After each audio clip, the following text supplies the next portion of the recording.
I'm Chrissy Menzies, a textile artist living in the hills of Montgomeryshire on a small farm.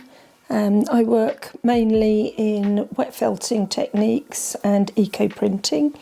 I've always had an interest in textiles.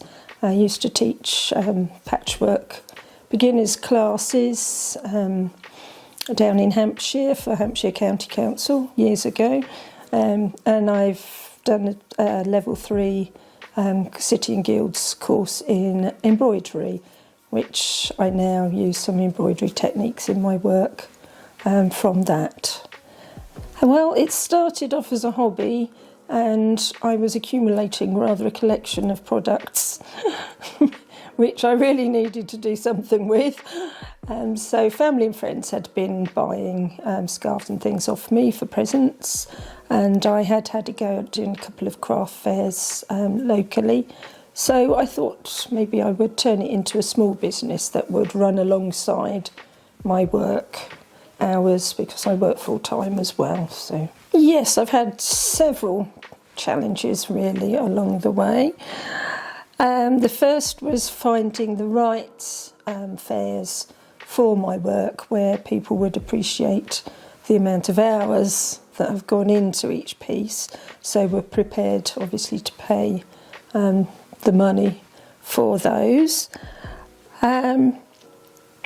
Also, I'm not very good at marketing myself. I don't have a lot of confidence, so that was another challenge.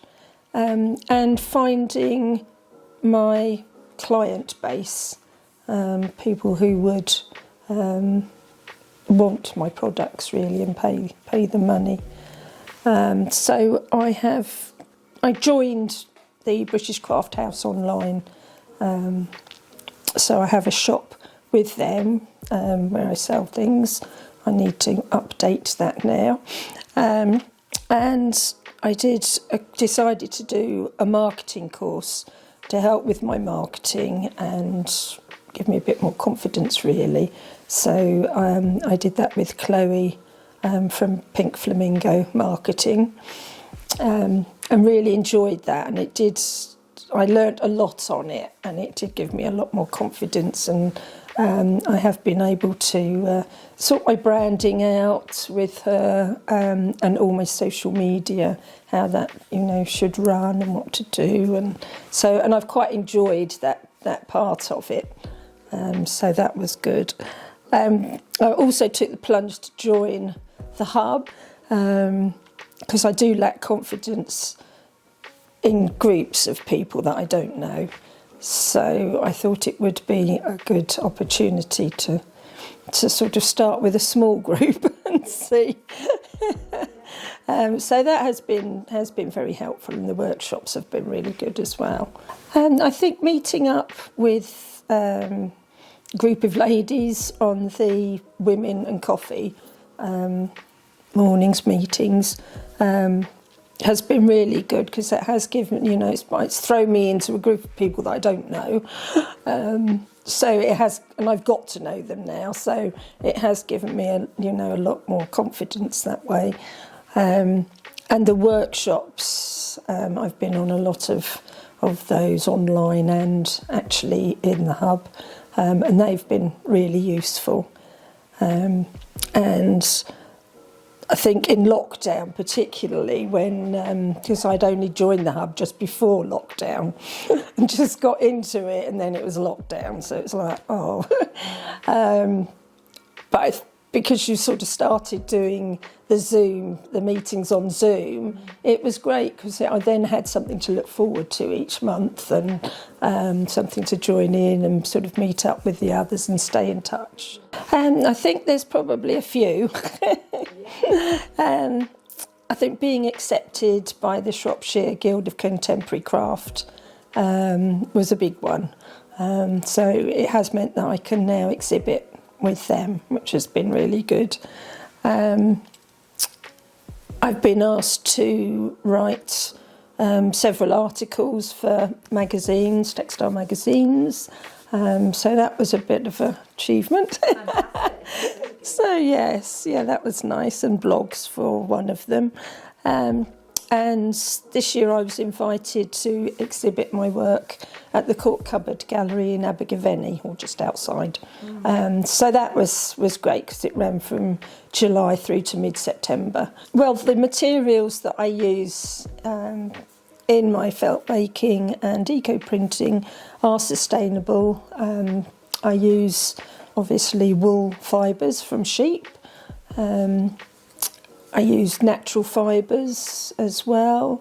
I try and use silk fabrics where possible.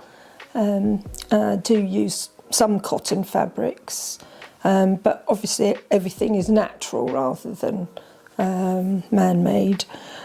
I also, in my eco-printing, the leaves and flowers all come from my garden.